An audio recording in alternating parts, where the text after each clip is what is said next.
रक्षा मंत्री राजनाथ सिंह ने भारत को बताया रणनीतिक शक्ति, कहा अब कोई हमें आग दिखाकर बच नहीं सकता। चीन के ग्लोबल टाइम्स का रक्षा मंत्री ने किया जिक्र, कहा भारत को लेकर चीन के नजरिए में बदलाव आया है। राजनाथ सिंह बोले, आज चीन मानता है कि भारत की अर्थव्यवस्था एक रणनीतिक ताकत बन चुकी है। रक्षा मंत्री ने कहा, दुनिया मानती है कि भारत और चीन के रिश्ते अच्छे नहीं है, लेकिन हम सबके साथ रिश्ते बेहतर बनाना चाहते हैं। राजनाथ सिंह लंदन में इंडिया हाउस में भारतीय समुदाय से मिले, सांस्कृतिक कार्यक्रम में शामिल हुए।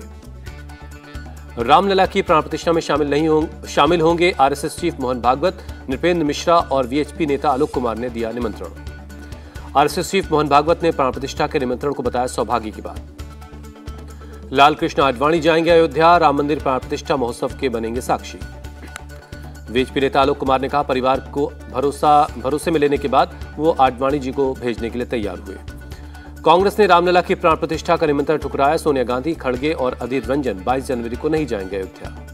कांग्रेस ने प्राण प्रतिष्ठा को बताया आरएसएस और बीजेपी का कार्यक्रम, कहा राम मंदिर का राजनीतिकरण किया जा रहा है। कांग्रेस नेता दिग्विजय सिंह ने आरएसएस और बीजेपी पर लगाया आरोप, का भगवान राम को बांटने की कोशिश कर रहे हैं। कांग्रेस के निमंत्रण अस्वीकार करने से आहत हैं आचार्य प्रमोद कृष्णम, फैसले को बताया आत्मघाती।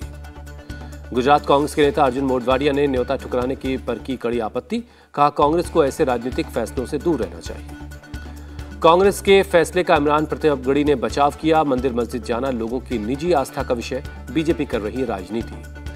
सोनिया खड़गे के निमंत्रण ठुकराने पर बोले नलिन कोहली, कांग्रेस कभी राम मंदिर नहीं चाहती थी। राम मंदिर का निमंत्रण को ठुकराना कांग्रेस की सनातन विरोधी सोच को दिखाता है, केंद्रीय मंत्री स्मृति ईरानी का निशाना। केंद्रीय मंत्री अनुराग ठाकुर ने कहा, आने वाले समय में जनता कांग्रेस का बहिष्कार करेगी। मनोज तिवारी ने सोनिया गांधी को राम भजन गाने की सलाह दी, कहा इटली की भाषा में ही भजन गा लें। रामलला के मुख्य पुजारी सत्येंद्र दास ने कहा, जिन्होंने राम के अस्तित्व को ही नकार दिया था वो अब किसके दर्शन करने आएंगे। गुजरात के अहमदाबाद से अयोध्या पहुंचा 500 किलो का नगाड़ा, राम मंदिर के लिए बनाया गया है खास नगाड़ा। तिरुपति की तरह हनुमानगढ़ी के लड्डू को भी मिलेगी इंटरनेशनल पहचान, जल्द ही जीआई टैग मिलने की संभावना है। धनबाद की सरस्वती देवी रामलला प्राण प्रतिष्ठा के मौके पर तोड़ेंगी अपना मौन व्रत, 30 सालों से मौन व्रत पर है। नेशनल कॉन्फ्रेंस नेता फारूक अब्दुल्ला को ईडी ने भेजा समन, मनी लॉन्ड्रिंग के मामले में पूछताछ के लिए बुलाया है। सूत्रों के मुताबिक जेकेसीए घोटाले के मामले में फारूक अब्दुल्ला से पूछताछ होगी। ईडी और सीबीआई दोनों जांच कर रही हैं। मणिपुर सरकार ने कांग्रेस की भारत जोड़ो न्याय यात्रा को शर्तों के साथ दी मंजूरी। शिवसेना पर महाराष्ट्र विधानसभा के फैसले के बाद उद्धव शिवसेना सुप्रीम कोर्ट का जाने की तैयारी में।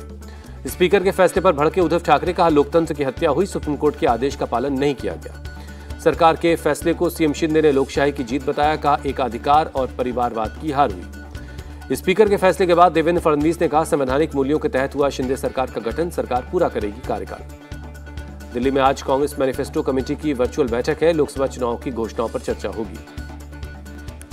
इंडिया अलायंस का नहीं होगा कोई कॉमन मैनिफेस्टो, सूत्रों के हवाले से खबर, गठबंधन में शामिल हर पार्टी अपना घोषणा पत्र बनाएगी। इलाहाबाद हाईकोर्ट में आज श्रीकृष्ण जन्मभूमि और शाही ईदगाह मस्जिद विवाद पर सुनवाई है। दिल्ली हाईकोर्ट में आज सुनहरी बाग मस्जिद केस की सुनवाई है। मस्जिद को हटाने के एनडीएमसी के प्रस्ताव के खिलाफ दायर की गई याचिका। सुप्रीम कोर्ट में आज आम आदमी पार्टी के नेता सत्येंद्र जैन की अंतरिम जमानत याचिका पर सुनवाई है। तेलंगाना के दौरे पर शिवराज सिंह चौहान, एमपी की लाडली बहनों को किया याद, कहा बहनें लखपति बने, इसी अभियान में जुटूंगा। शिवराज सिंह चौहान के सामने लगे मामा मामा के नारे, वारंगल में स्कूली छात्राओं ने स्वागत किया। दिल्ली के रोहिणी इलाके में नकली घड़ी, डिटर्जेंट, केक की फैक्ट्री पर छापेमारी हुई, भारी मात्रा में नकली सामान जब्त किया गया। घड़ी डिटर्जेंट कंपनी ने कोर्ट में दायर की थी एक याचिका, कोर्ट के आदेश पर नकली डिटर्जेंट की फैक्ट्री पर रेड की गई। यूपी के कासगंज में 25,000 के 2 इनामी बदमाश गिरफ्तार, पुलिस एनकाउंटर में दोनों को गोली लगी। अहमदाबाद में एशिया के सबसे बड़े फ्लावर शो में पहुंचे पीएम मोदी, फूलों से बनी संसद, सरदार पटेल और चंद्रयान की प्रतिमा। Ahmedabad vibrant flower show Guinness Book of World Record में दर्ज हुआ, 221 मीटर लंबा फ्लावर स्ट्रक्चर बनाया गया। बरेली में सीएम योगी ने इंडोर स्टेडियम का उद्घाटन किया, सीएम ने बच्चों से भी मुलाकात की।